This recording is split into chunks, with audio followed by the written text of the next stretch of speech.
Assalamualaikum warahmatullahi wabarakatuh.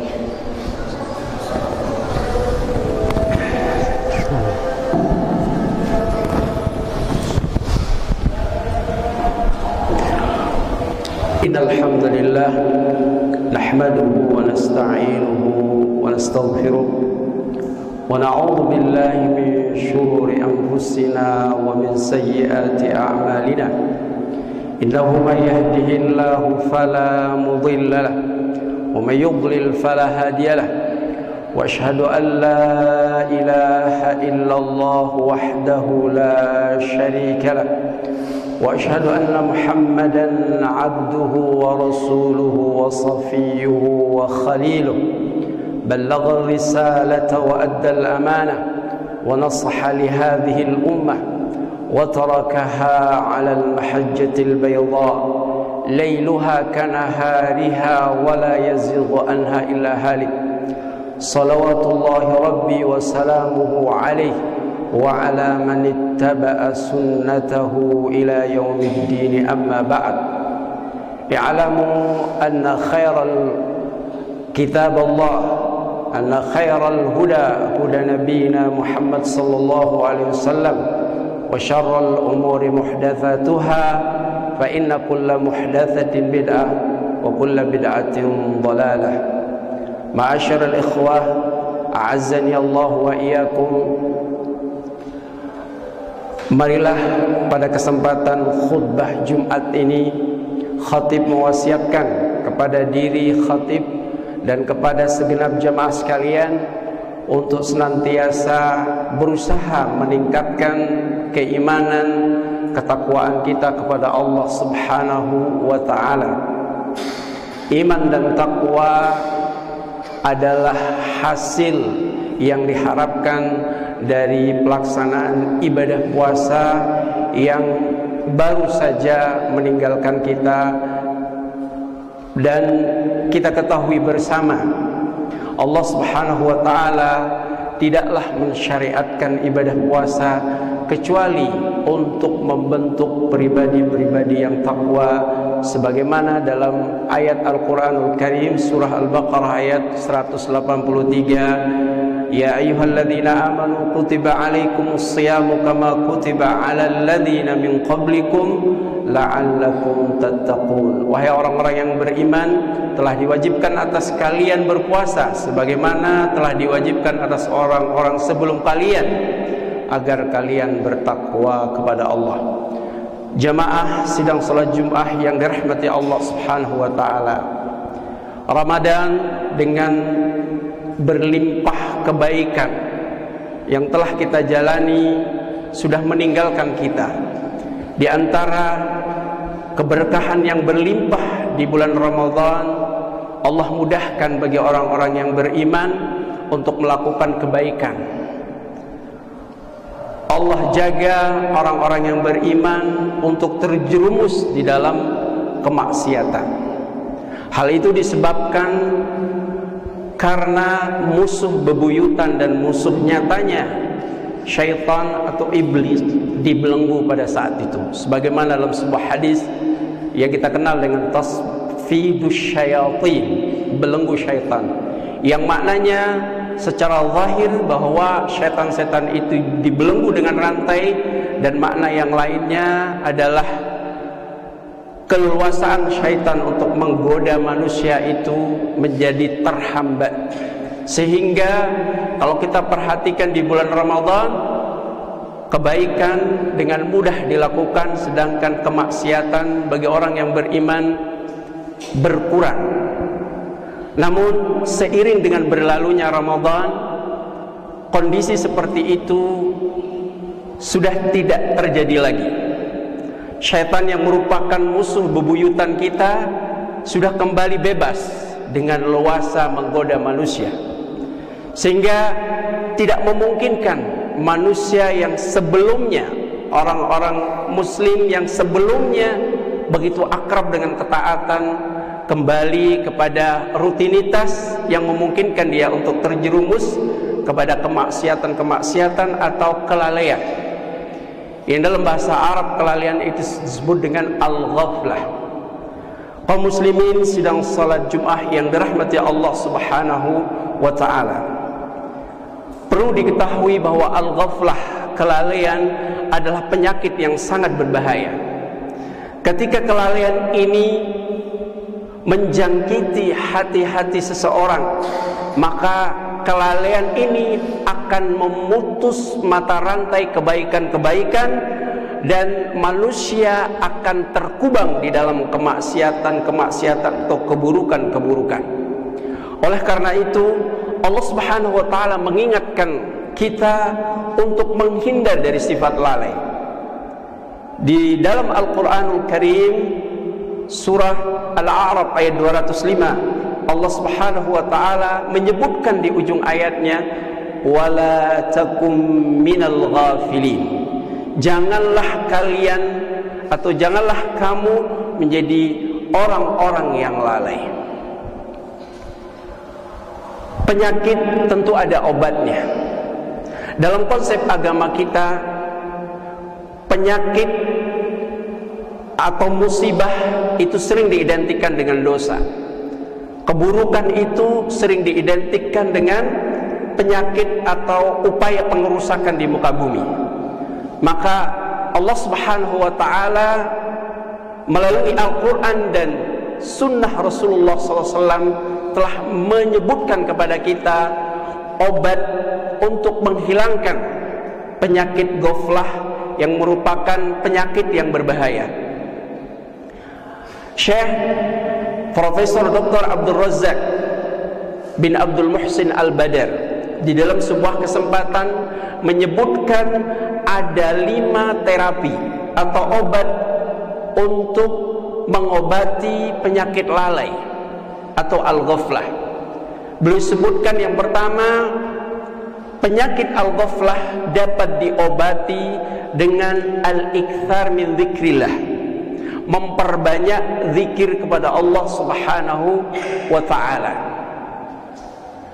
Kalau kita perhatikan seluruh rangkaian ibadah kita, seringkali diakhiri dengan mengingat Allah Subhanahu wa taala, baik dengan istighfar maupun kalimat-kalimat thayyibah yang lain.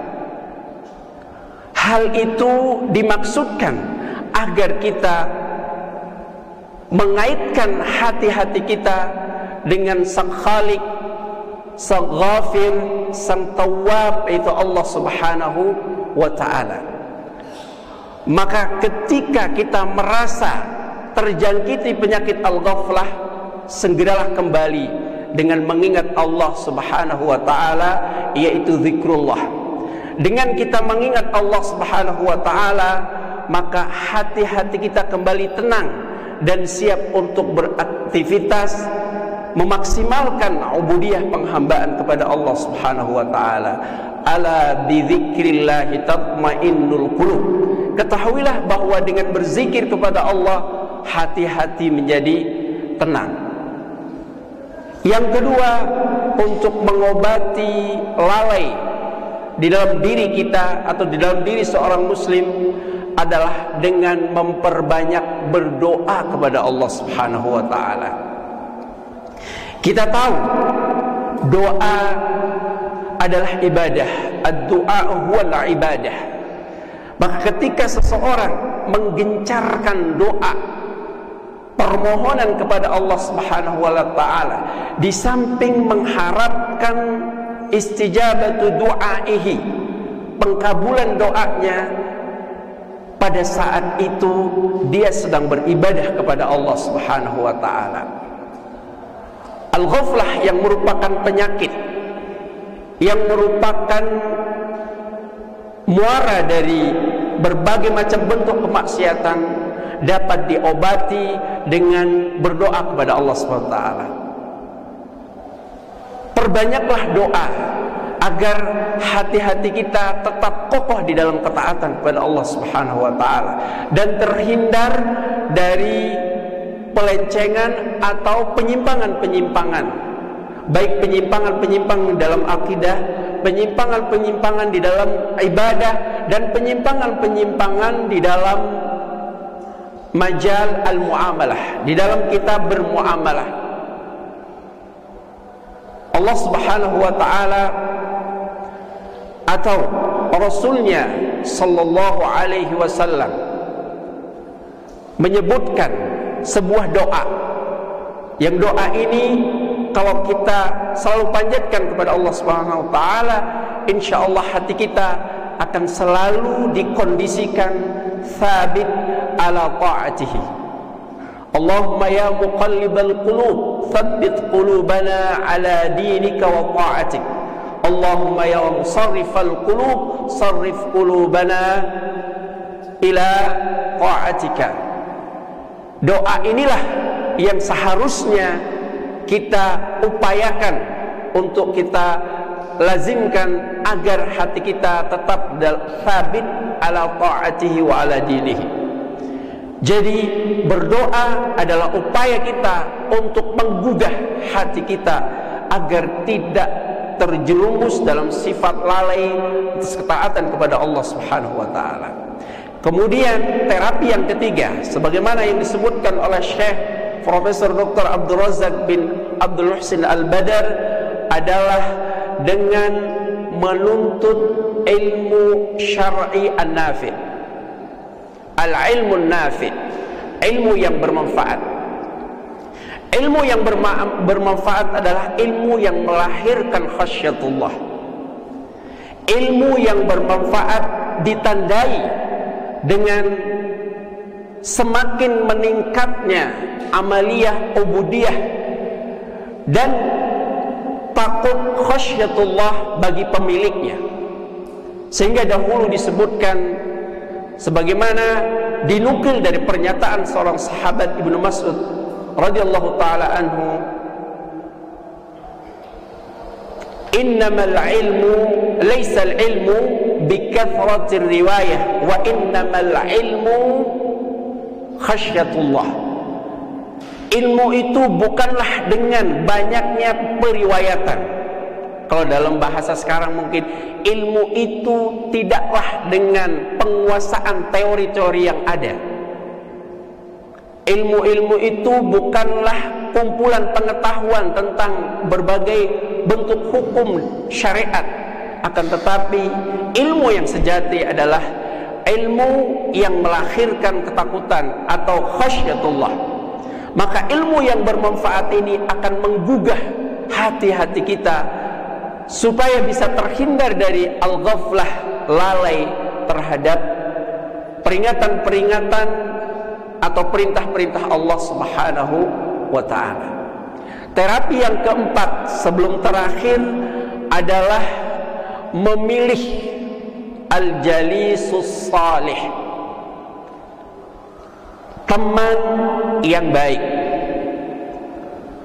teman yang akan mengingatkan kita untuk selalu mendekat kepada Allah Subhanahu wa ta'ala, teman yang mawas diri terhadap pribadinya maupun terhadap orang lain, teman pergaulannya, yang dalam istilah hadis Rasulullah SAW muttafaqun alaih disebut dengan al-jalisus salih.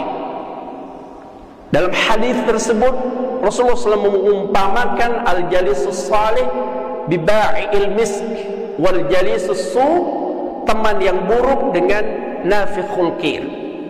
Teman yang baik akan melahirkan sikap-sikap yang baik, kemudian memberikan pengaruh kepada temannya, akan memberikan dampak positif. Seperti halnya para penjual minyak wangi. Penjual minyak wangi ada kalanya temannya ia berikan minyak wangi itu sebagai hadiah, ada kalanya temannya membeli minyak wangi tersebut, atau kemungkinan ketiga adalah dengan bergaul penjual minyak wangi, maka kita akan kecipratan, kalau bahasanya kecipratan aroma wangian tersebut. Ketiga-tiganya adalah hal positif. Ini menunjukkan bahwa ketika seseorang berteman dengan al-jalisus salih akan memberikan pengaruh positif. Sehingga Rasulullah SAW seringkali mengingatkan, lihatlah dengan siapa Anda berteman, karena teman pergaulan kita akan memberikan pengaruh yang sangat luar biasa dalam membentuk karakter kita. Dalam sebuah hadis riwayat At-Tirmizi, Rasulullah SAW bersabda, "Ar-rajulu ala dini khalilih, falyanzur ahadukum man yukhalil." Seseorang tergantung atas agama temannya. Agama temannya berarti dimaknai tergantung atas gaya hidup, perilaku temannya. Maka kata Rasulullah SAW, hendaknya salah seorang di antara kalian melihat dengan siapa dia berteman. Ketika kita berteman dengan orang-orang saleh, maka dia akan selalu mengingatkan kita atas ketaatan kepada Allah Subhanahu wa taala, mengingatkan kita atas kelalaian kita. Maka terapi agar kita terhindar dari sifat al-ghaflah dengan memilih teman-teman yang saleh. Betapa banyak korban-korban pergaulan hari ini kita saksikan, orang terjerumus di dalam kesesatan, baik kesesatan pemikiran, kesesatan perilaku, disebabkan pengaruh temannya. Oleh karena itu sekali lagi ingat hadis Rasulullah SAW, "Falyanzur ahadukum man yukhalil." Lihatlah dengan siapa dia berteman. Aqulu qawli hadza wa astaghfirullah li wa lakum wa lisairil muslimina min kulli dhanbin fastaghfiruh innahu huwal ghafurur rahim.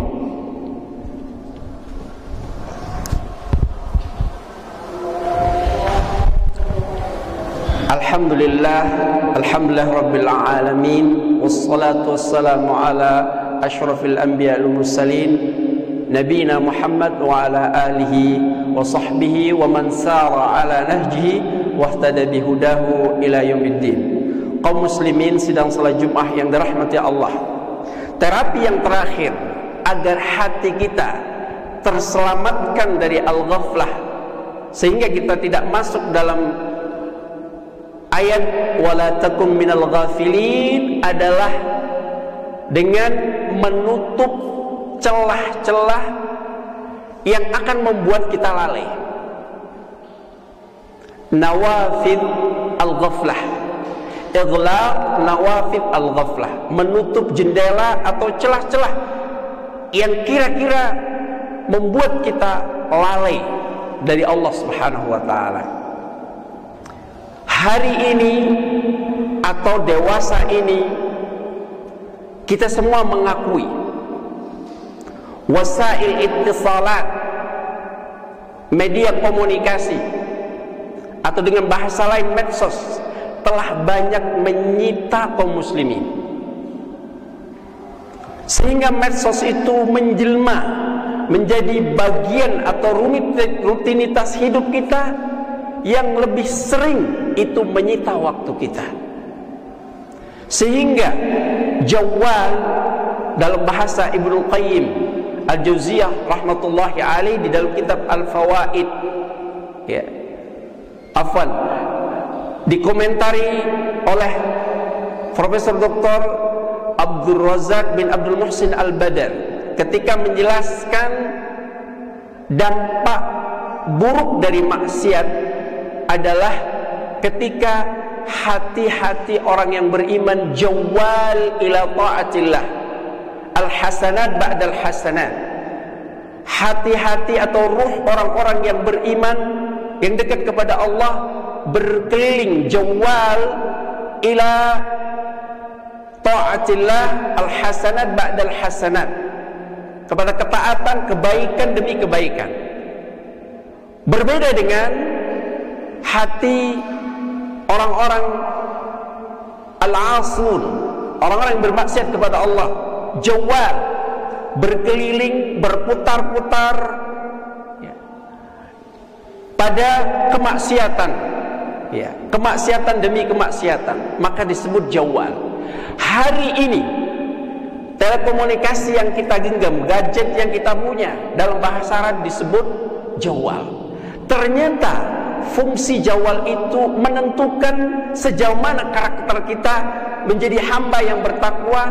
Apakah jawal itu telah membuat hati-hati kita jawal di atas ketaatan kepada Allah dengan alat ini, atau jauh wal ila asfala al-a'mal atau asfali al-a'mal, ar-radha'il, ya, hal-hal yang hina. Inilah yang terjadi hari ini. Dengan media ini, seseorang telah tersita waktunya. Sebagian mereka memanfaatkannya untuk bermaksiat ria kepada Allah Subhanahu wa taala dengan melihat, menyimak, menyaksikan, membaca hal-hal yang bisa membuat dia lalai. Berita-berita, ya, gosip, berita-berita yang tidak bermanfaat. Nah, ketika kita ingin terhindar dari ghaflah, tutuplah celah itu. Fungsikan sebagai mana mestinya.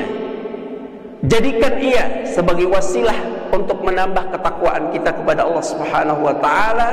Jangan fungsikan sebaliknya, membuat hati-hati kita jawal ila radha'ilil a'mal. Demikianlah jamaah kaum muslimin sidang salat Jumat, 5 hal yang diharapkan dapat mengobati sifat al-ghaflah yang ada pada diri-diri kita, terutama setelah kita melalui musim-musim ketaatan pasca Ramadan ini. Semoga Allah Subhanahu wa taala membimbing kita, mengarahkan hati-hati kita kepada ketaatan kepadanya Allah Subhanahu wa taala. Allahumma ya muqallibal qulub tsabbit qulubana ala dinika wa ta'atik, wa ya musarrifal qulub sarrif qulubana ila ta'atik. Sallu wa sallimu ala nabiyir rahmah Muhammad ibn Abdullah sallallahu alaihi wasallam. وقد أمر بذلك فقال إن الله وملائكته يصلون على النبي يا أيها الذين آمنوا صلوا عليه وسلموا تسليما اللهم صل على محمد وعلى آل محمد كما صليت على إبراهيم وعلى آل إبراهيم إنك حميد مجيد اللهم بارك على محمد وعلى آل محمد كما باركت على إبراهيم وعلى آل إبراهيم إنك حميد مجيد اللهم اغفر للمسلمين والمسلمات والمؤمنين والمؤمنات الأحياء منهم والأموات اللهم يا مجيب السائلين اللهم يا مجيب السائلين اللهم يا مجيب السائلين اللهم يا مقلب القلوب ثبت قلوبنا على دينك وطاعتك اللهم يا مصرف القلوب صرف قلوبنا إلى دينك وطاعتك اللهم أرنا الحق حقا وارزقنا اتباعه وأرنا الباطل باطلا وارزقنا اجتنابه اللهم أصلح لنا ديننا الذي هو عصمة أمرنا وأصلح لنا دنيانا التي فيها معاشنا وأصلح لنا دنيانا التي فيها معاشنا وأصلح لنا آخرتنا التي إليها معادنا واجعل الحياة زيادة لنا في كل خير واجعل الموت راحة لنا من كل شر اللهم أصلح أئمتنا وولاة أمورنا إلى ما تحب وترضاه يا رب العالمين ربنا لا تزغ قلوبنا بعد إذ هديتنا وهب لنا من لدنك رحمة إنك أنت الوهاب ربنا آتنا في الدنيا حسنة وفي الآخرة حسنة وقنا عذاب النار سبحان ربك رب العزة عما يصفون وسلام على المرسلين والحمد لله رب العالمين أقيموا الصلاة